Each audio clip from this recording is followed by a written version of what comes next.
Local 4 News begins right now with a breaking news alert. We're actually following two big breaking stories this afternoon. The first one is from Mount Clemens, where police are executing a search warrant at the Macomb County Prosecutor's Office. The second one, two new measles cases here in Southeast Michigan. And the growing number of measles outbreaks here in Southeast Michigan tops our news at noon. Thank you for joining us. I'm Evrod Kasumi. The State Department of Health is reporting two new cases in Metro Detroit, one in Oakland County and then one right here in Detroit. That brings the total number of confirmed cases to 42.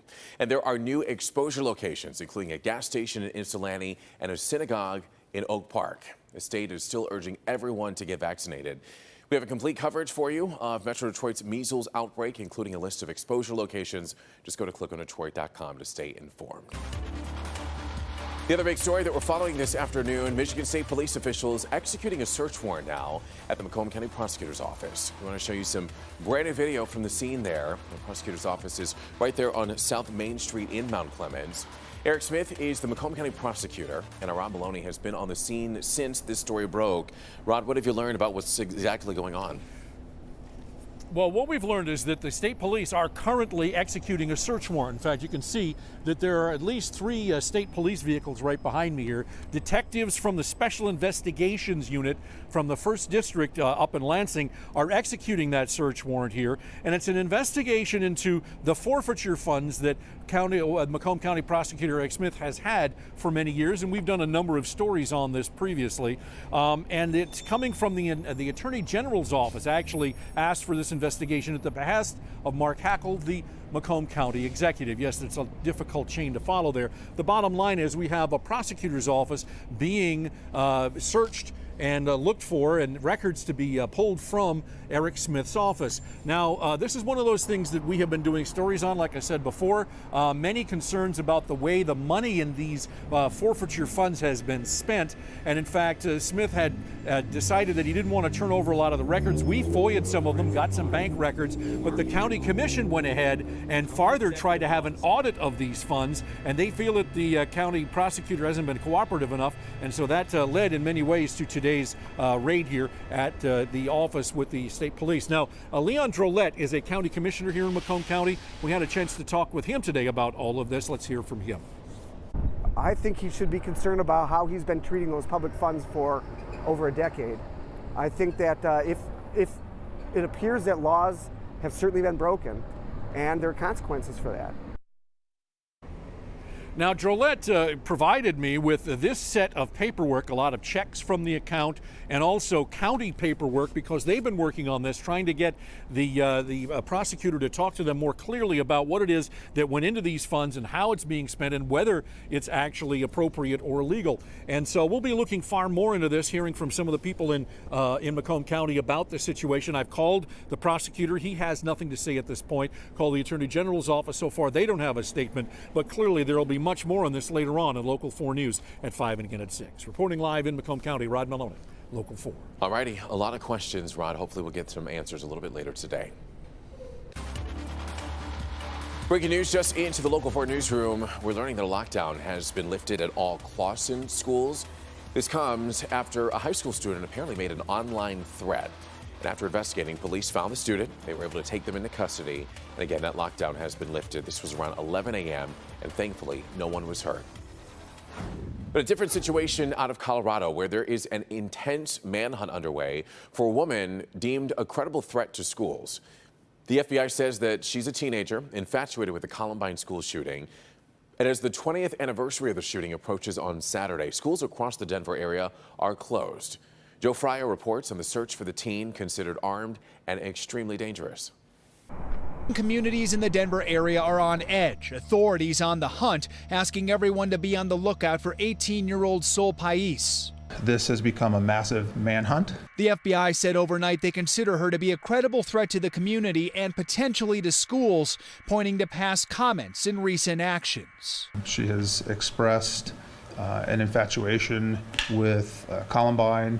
Authorities say Pais was able to buy a pump-action shotgun and ammunition once she arrived in Colorado Monday. Student safety is the top priority as more than a dozen public school districts keep their doors closed today. We take this threat seriously today.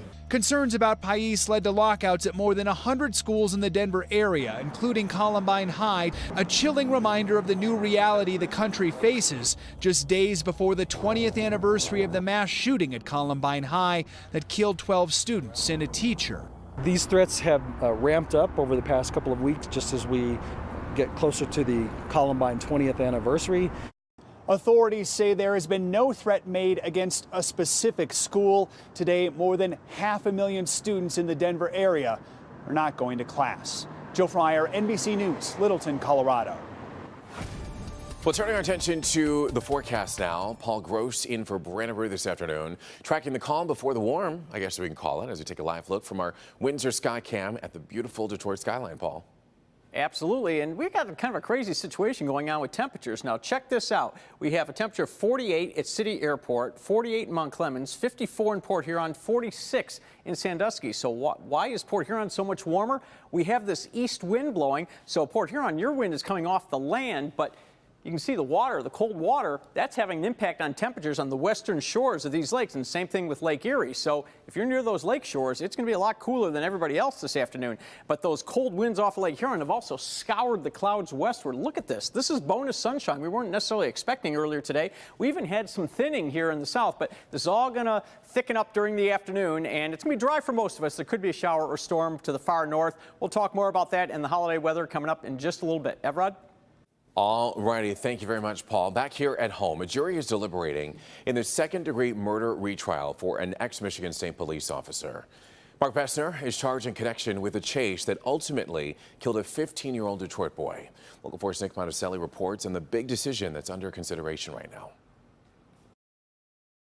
Good afternoon. It's essentially a waiting game. We are just waiting for the jurors to come out of that room inside the courtroom here inside of the Frank Murphy Hall of Justice to tell us they have a verdict. When that's going to be is anybody's guess.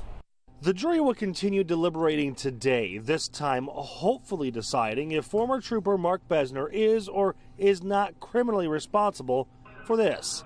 BESSNER is charged with second-degree murder in the death of 15-year-old Damon Grimes on August 26th. BESSNER hit Grimes with a taser during a high-speed chase while he was riding an ATV. Grimes crashed and died.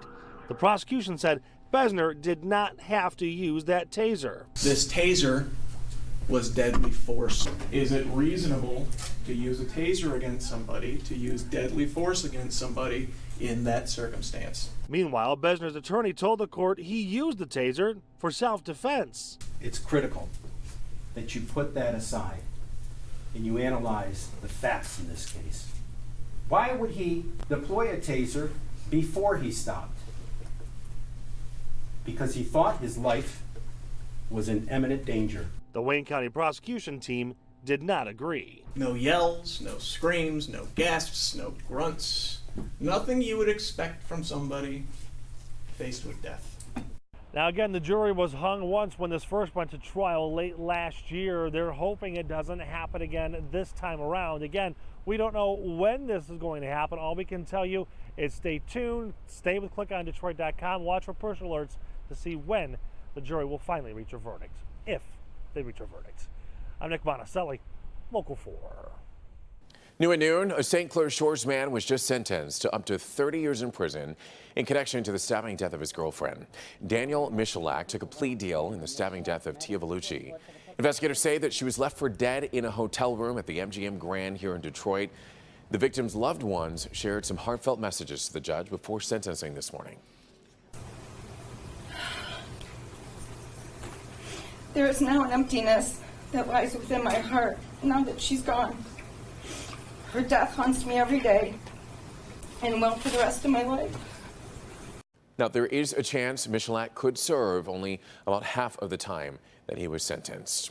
Today, a man accused of unspeakable acts involving children under his care will find out how long he'll spend behind bars. Wade Perkins was found guilty on multiple charges of child pornography as well as sexual abuse. Prosecutors say Perkins recorded and distributed images of himself performing sex acts with toddler-aged girls, 2 of them.